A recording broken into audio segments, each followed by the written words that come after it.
आपकी अवेकनिंग जो है वो कैसे होती है, आज इस वीडियो में मैं आप लोगों को यही बताऊंगी कि कैसे स्पिरिचुअल जर्नी स्टार्ट कर दी जाती है। ठीक है, क्योंकि इससे पहले लोग एक नॉर्मल 3D की लाइफ को जी रहे होते हैं और उनको नहीं पता होता है कि इस स्पिरिचुअल जर्नी क्या होती है।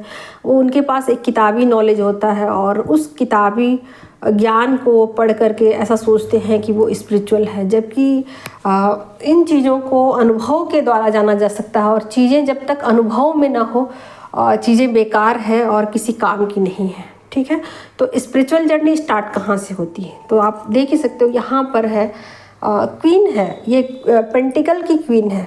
ठीक है, तो फाइनली इस क्वीन को पता चल जाता है कि 3D की जितनी भी चीज़ें हैं वो चीज़ें मटेरियलिस्टिक है और इन चीज़ों में असली सुख नहीं है, इनर पीस बिल्कुल नहीं है। तो सब कुछ रहते हुए भी जितनी 3D की ज़रूरत की चीज़ें हैं, सब कुछ रहते हुए भी ये फैमिलीन जो है वो सैड हैं। क्यों? क्योंकि एक्चुअल में इनको कुछ चीज़ें, हिडन चीज़ें हैं, वो उनको पता लग चुकी हैं कि भाई ये चीज़ें एक न एक दिन चली जानी है और जो चीज़ें एक्चुअल हैं वो चीज़ें मेरे पास नहीं है और उन चीज़ों की तलाश इनको है। उन चीज़ों की तलाश में वो निकल पड़ी हैं और वो तलाश शुरू कर दी है इन्होंने कि मुझे वो चीज़ें चाहिए जो चीज़ें हिडन हैं।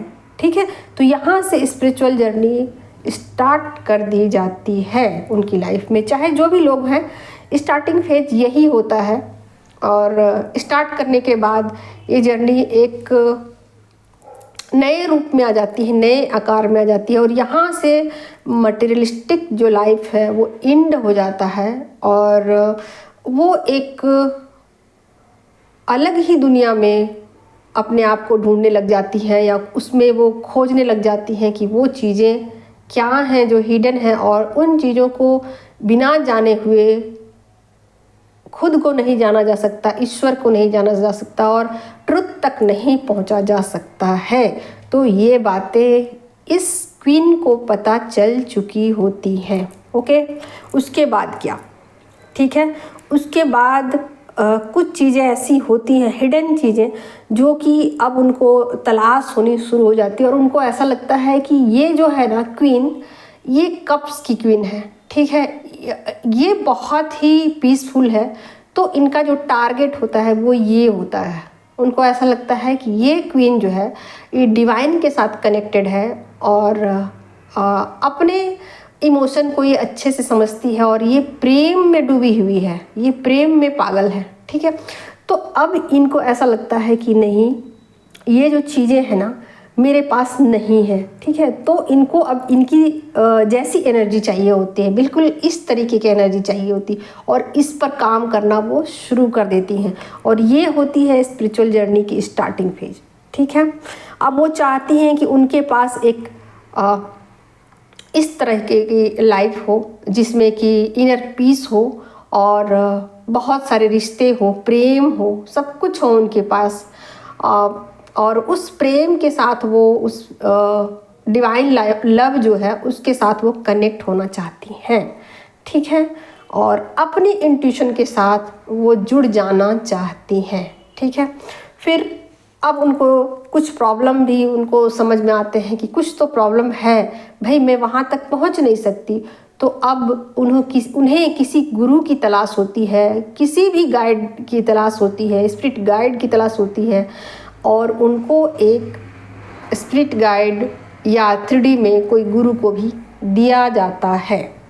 ठीक है, फाइनली उनकी जो जर्नी है वो एक नया मोड़ लेती है और उनका जो समय है वो चेंज हो जाता है, समय का पहिया घूम जाता है और बिल्कुल एक नए रास्ते पर निकल जाता है। ठीक है, कुछ चीज़ों को लेकर वो सैड होती हैं, दुखी होती हैं, समझ नहीं आता है कि ये क्या चीज़ें हैं जो कि मुझे करने की ज़रूरत है और उनको वो बिल्कुल भी समझ नहीं पाती हैं। ठीक है, कभी कभी उनको ऐसा लगता है कि इमोशन तो ठीक है बट चीज़ें इक्वल गिव एंड टेक में होनी चाहिए और जितना मैं दूँ उतना मुझे रिश्तों से मिलना चाहिए।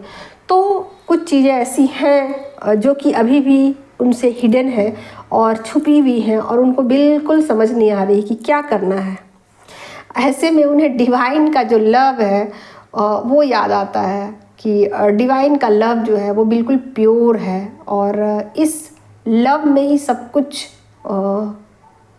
घुला मिला सा है और इसको ही ढूंढने की ज़रूरत है। ठीक है, और ऐसे में उनको ये पता चलता है कि मेरे लिए भी कॉलिंग है, मुझे भी कुछ कहा जा रहा है। और ऐसे में कभी कभी वो अपने इंट्यूशन को सुन लेती हैं, कभी कभी उस रास्ते पर चल पड़ती हैं।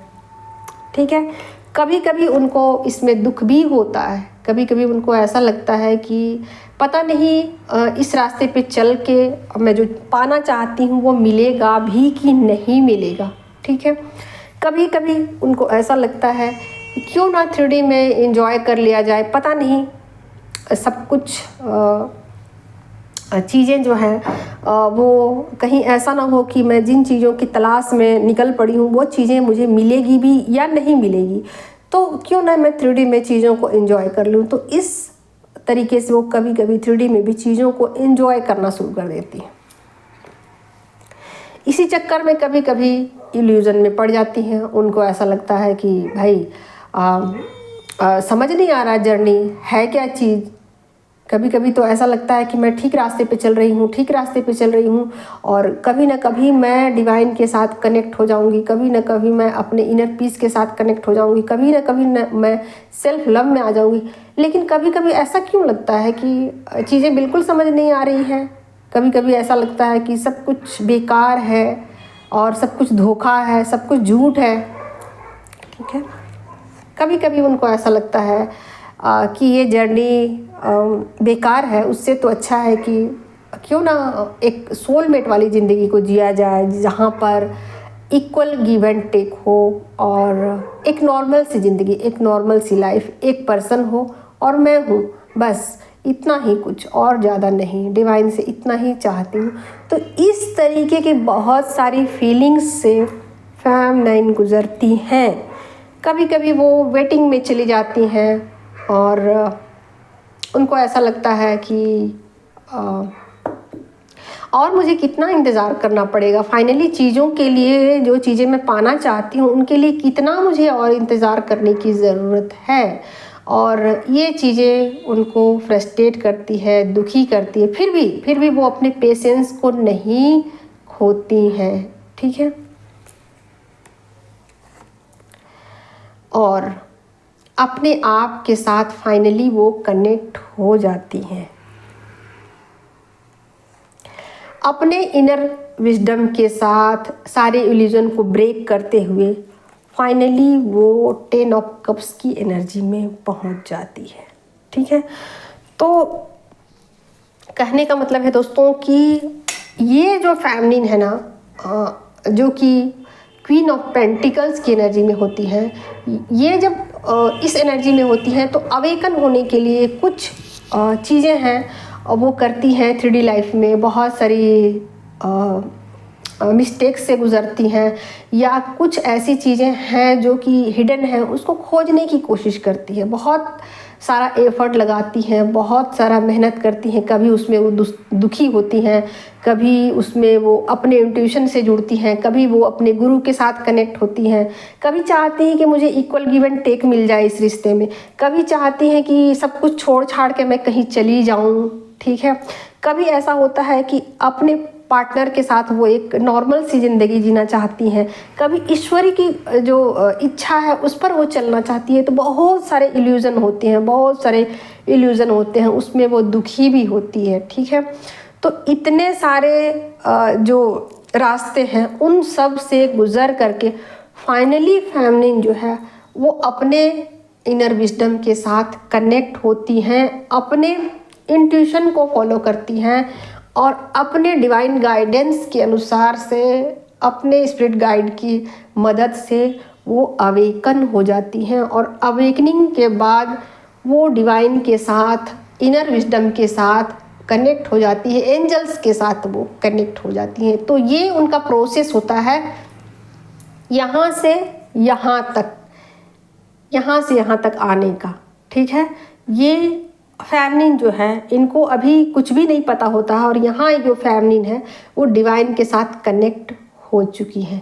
यानी कि ये एक प्रोसेस था यहाँ से यहाँ तक पहुँचने का। ये अवेकनिंग का एक बहुत बड़ा साइकिल था जो कि फेमनिन कंप्लीट करती है और फाइनली उनका सब कुछ चेंज हो जाता है। जो पहले का पैटर्न जो है ना, जो कि 3D में वो होती हैं और मटेरियलिस्टिक चीज़ों के साथ जुड़ी होती हैं और उनको कुछ भी नहीं पता होता है, फाइनली उनको सब कुछ पता चलना शुरू हो जाता है क्योंकि वो डिवाइन के साथ, एंजल के साथ वो कनेक्शन में आ जाती हैं और उसका सब कुछ चेंज हो जाता है। जो भी हैबिट्स है ना, पुराने हैबिट्स, पैटर्न, बिलीफ सिस्टम, सब कुछ चेंज हो जाता है, बिल्कुल 90 डिग्री चेंज हो जाता है। और इसके बाद जो है वो उनकी स्पिरिचुअल जर्नी आगे की तरफ बढ़नी शुरू हो जाती है। तो ये उनका अवेकनिंग का ये पूरा, कहिए तो ये पूरा प्रोसेस होता है कि डिवाइन कॉलिंग को वो सुनती हैं, इनर विजडम के साथ जुड़ती हैं और वेट करती हैं और एक ही पर्सन के लिए वो लंबे समय तक इंतज़ार करती हैं। फाइनली उसमें उनको दुख भी होता है, परेशानी भी होती है, वो डिटैच भी होती है ना। तो बहुत सारे इल्यूजन को ब्रेक करते हुए वो यहाँ तक पहुँच जाती है और यहाँ तक पहुँचने के बाद यहाँ से उनको डिवाइन के गाइडेंस मिलने शुरू हो जाते हैं।